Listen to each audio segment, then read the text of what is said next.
live radio, local podcasts, the Frederick Podcast Network at listenfrederick.com. The Fedora Files.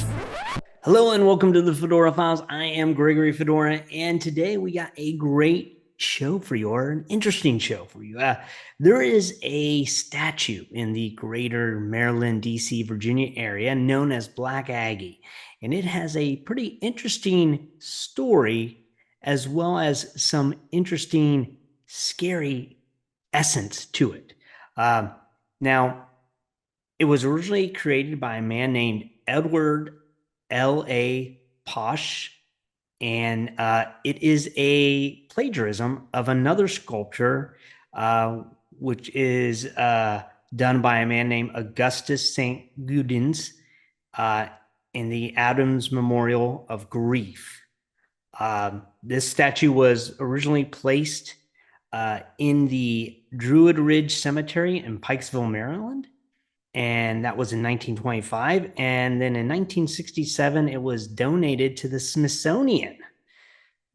It now sits in Dolly Madison's house courtyard behind it, off of Lafayette Square in Washington, D.C.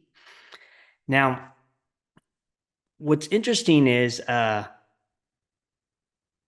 that it was, originally done. It was inspired by Augustus Saint Gaudens Adams Memorial, which was in the Rock Creek Cemetery in Washington, D.C., and it's this creepy looking creation, and I'll have some photos up of it, of this shrouded character. It's very eerily.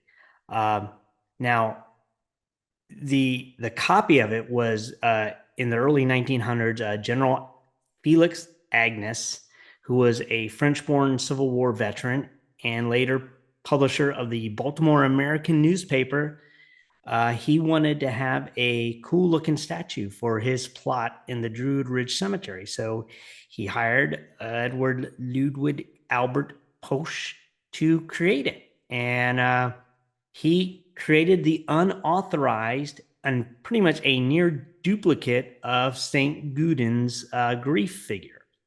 And it was kind of a big deal that he basically stole this guy's artwork.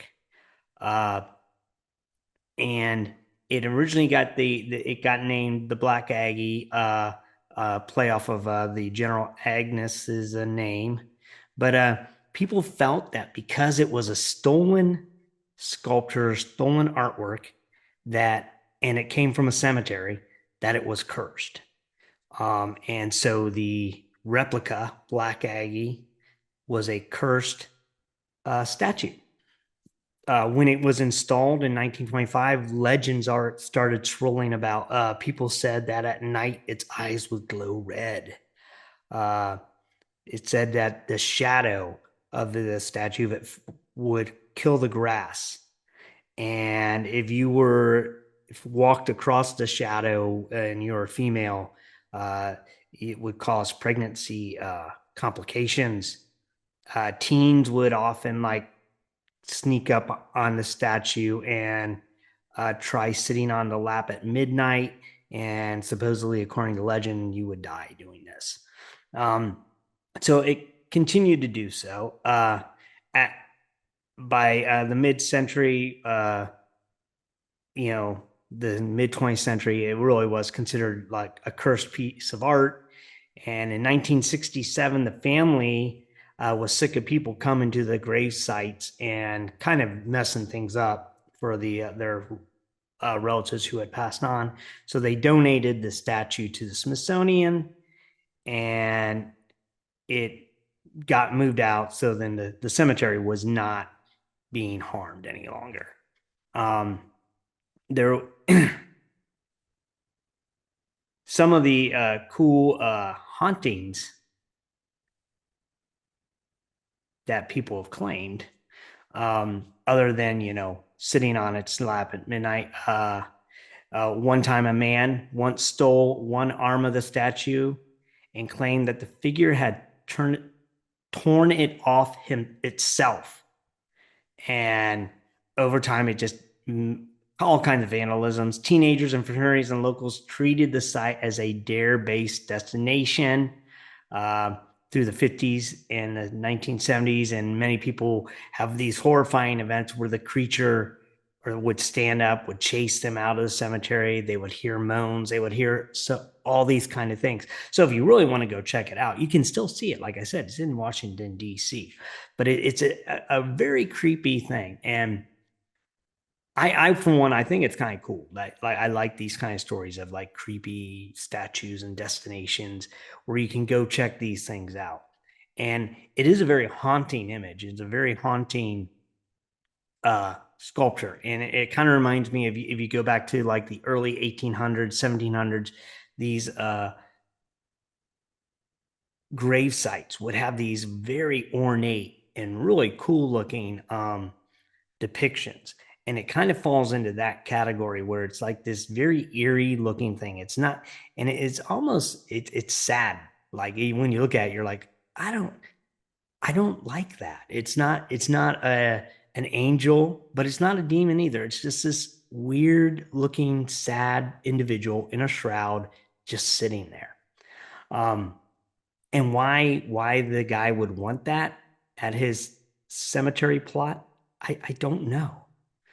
But what are your thoughts? Do you think that this statue is cursed? Do you think because it was a stolen piece of art, it from a cemetery, that it has some kind of ominous thing going on? What are your thoughts on that? What do you think would happen if you actually did sit on it? Do you give any credence to any of it? I think oftentimes these things we give it credence in our mind, and our minds play tricks on us, much like people who stare into the mirror looking for Bloody Mary. It's a known fact that if you stare long enough into a mirror, your facial features distort, your mind plays tricks on you, and then you see these things that are not there. And I wonder if, because of the idea that it's cursed, that people have already gone to it in going into these situations knowing, oh, this is a cursed statue, and so then things happen. Like what a lot of times our minds are a lot more powerful than we think. So if we think something bad's going to happen, it tends to happen. Like when we go somewhere and like, oh, I've heard that everyone trips going up these stairs. Inadvertently, you're going to trip going up those stairs because in your mind you've prepared yourself. So perhaps the Black Aggie curse is really just our own head playing tricks on us, that something bad will happen. As I did my research, I couldn't find any proof of anyone sitting on the lap of Black Aggie and dying.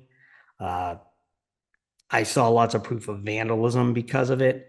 The statue had been vandalized many times. I believe the guy who said that the statue ripped its own arm off probably just broke the arm off and took it. And then when was confronted, made up a story in hopes of not getting arrested. He did, however, get arrested for vandalism and had to pay a fine. And that's one of the things, like when you go to a cemetery and you see these cool old things, leave them alone. Look at them. They're very interesting. And if you can go to an old cemetery and read the tombstones, some of them have some really cool stories, because back in the day, it was more than just the name and the dates. There was more to it. There's a statue down in North Carolina that a friend of mine helped restore. Um, and his name is Spooky CLT, is who did it. In Jason, if you can go down to the cemetery, he actually gives tours of the different cemeteries down there in Charlotte, North Carolina. But one of them is for a man. His name is Charlie Hawk, and it's literally says Charlie Hawk killed by a lion. And the story behind it was that he was a circus guy and the lion killed him. But it was cool that it says killed by a lion. And I found that very fascinating that they put in the cause of death. And a lot of times they did that in the old things because it was a record, and it was a permanent record, and can lead to some really cool stories. So if you are out and about, and if you're in the Washington area, go check out Black Aggie. Go there, and if you get a chance to sit on our lap, take a picture, send it to me. I'd like to see that, and then let me know if you survived. I would love to find out that you were still alive and okay. If you didn't survive, do not try and communicate with me because I don't want to hear from you if you're dead. So until next time, have a good one. And remember to stay safe and keep searching.